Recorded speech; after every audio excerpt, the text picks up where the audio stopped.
Test. Oh yeah, looks like we're good. Okay. I'm Phil Wyman, and this is the Wild Theology Podcast, where the world, the humans in it, and God are all wilder than we've been told. That's your intro. So, you'll get philosophy and theology and crazy stories that come from 30 years of pastoring, Boring. 20 years of festival work, Whatever. and the mud and blood of wrestling with the living in spaces angels fear to tread. Ooh, trying to sound interesting, are we? Yeah, you think you got something to say? Yes. Yeah, that's the problem, Dimwit. Look, I'm a lot smarter than you think.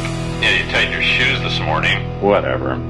We're Phil Wyman, and this is Wild Theology, where you get to argue with your own ideas. And lose. That's the point. This is a short series called the Obscene Hermeneut. Hermeneut is a person who practices hermeneutics, which has been described as the theory and methodology for understanding things. Traditionally, hermeneutics was attached to literature, especially the Bible, but it has been expanded to include the way we see things and understand the world around us. In this short series, I want to challenge how we think about the things we think about. The Obscene Hermeneut, Part 2. In Part 1, we learned that everyone is a hermeneut. Whether consciously or unconsciously, we all practice interpreting the world around us. Everything we see and hear goes through filters in our heads and hearts, and these filters determine how we feel or how we think about everyone and everything. One moment we do it almost unconsciously, as though the interpretation is just happening to us. This is what happens when we see people jump to conclusions. Another moment, we meditate on how we feel about things, and we process our feelings about the things we read, see, and experience. In this episode, we consider how our culture prepares us to interpret the world around us, and we ask ourselves whether perhaps we are just pawns being groomed to battle someone else's political, religious, and social enemies. Last time, we saw that it is possible to imagine dark and malevolent things in places where they don't exist. The example of Dave Magnusson's Purity Ball portraits of fathers and daughters dressed in formal attire and standing in loving poses was an example of how our culture saw obscenity in an innocent setting. People saw something sexually obscene in the face of old-fashioned innocence. We see this suspicion taking on polarizing dimensions.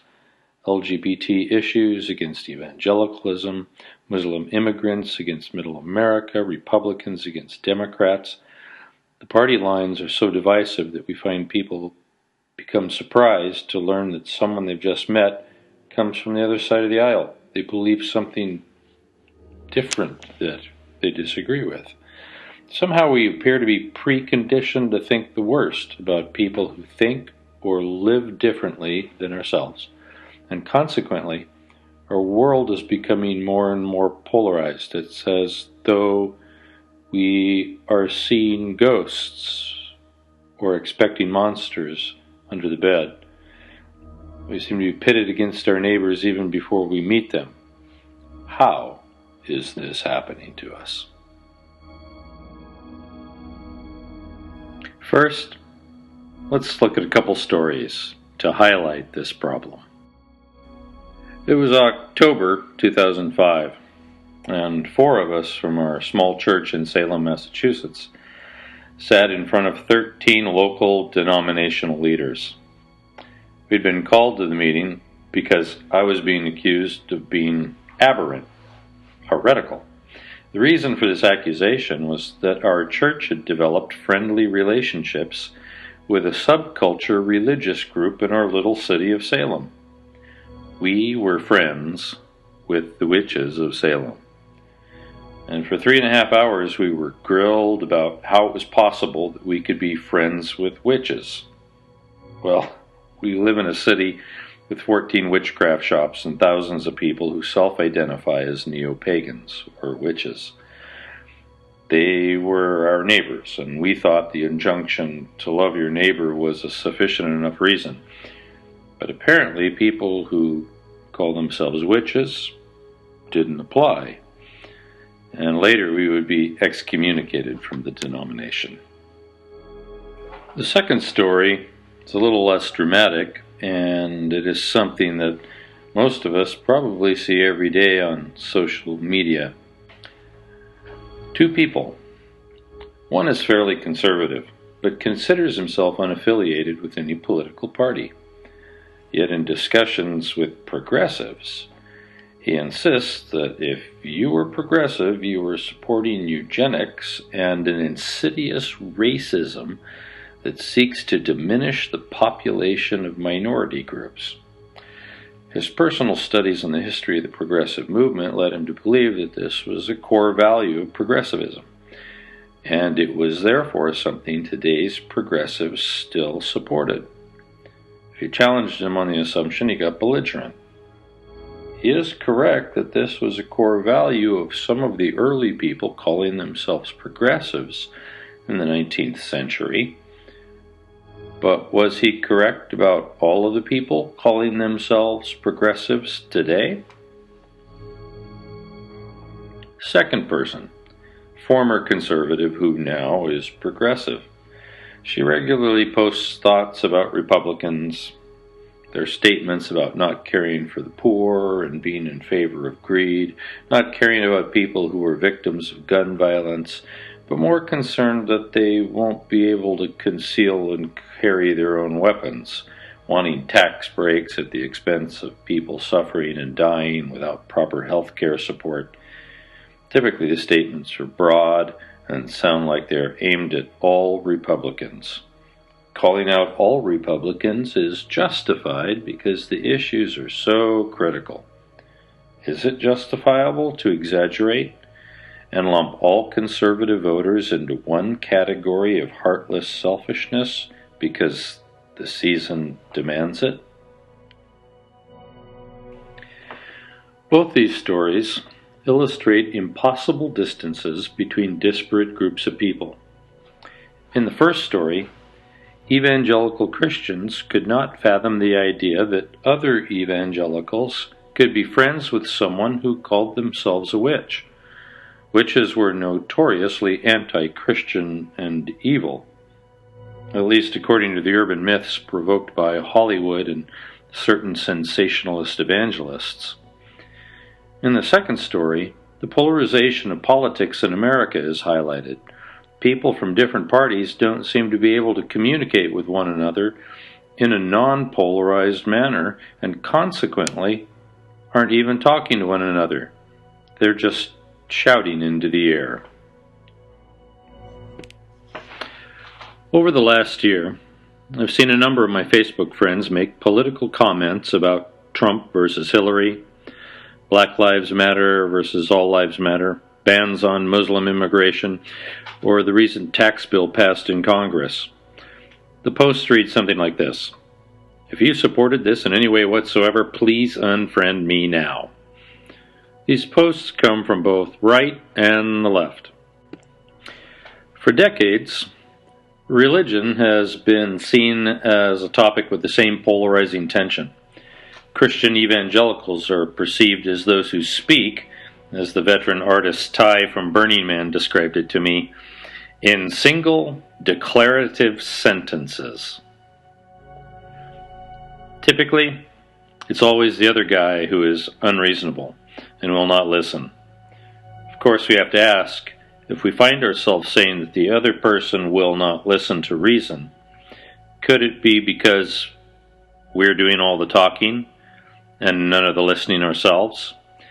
With everyone talking and few listening, we're not involved in meaningful dialogue. Instead, we are simply engaged in shouting monologues at one another with the expectation that the other person will be persuaded by my airtight logic. When they are not persuaded, we give them up as a lost cause. Meanwhile, they're treating us in the same manner. Perhaps nobody is listening. The political ideology battle has been described as The case of the disappearing middle. How this is evident among the common populace is not as easily tracked as it is in the Houses of Congress. The number of moderates on either side of the aisle has moved from over 30% of the members of Congress to well below 10% since the 1980s. If anecdotal evidence of the stories from my social media feeds are any evidence whatsoever, there is a similar trend in the average voter. And sadly, religious intolerance also appears to be growing. In 2012, the Pew Forum on Religion and Public Life reported that in the first years of the 21st century, religious intolerance in nations has increased. Even countries like the US and Switzerland have moved from low levels of intolerance to moderate intolerance. Technosociologist Zeynep Tufekci studies the social implications of emerging technologies. She describes how the algorithms on Facebook, YouTube, and other social media sites have created what is called, quote, persuasion architectures. They cause us to move more deeply into almost anything we show interest in. The same algorithms that sell us clothing somehow appear to be able to target our biases and encourage them. So each click can bring us deeper into someone's political and religious agenda. This is not something insidiously devised by Facebook or Google. These algorithms are so large, so complex, that the creators of them don't even understand how they learn and work anymore. Rather, this radicalization process is inherent to the same algorithms that sell us stuff. These algorithms are already being used by political forces on both sides, and we're being radicalized into positions held by people in power through this deepening clickbait. As Ms. Tufekci says, little by little public debate is becoming impossible, and we're just at the beginning stages of this. So the question for each of us is this: how much has this already influenced me and isolated me from my neighbor? Are we becoming obscene hermeneutes, interpreting our neighbors as evil because we're being slowly radicalized against them without even knowing it?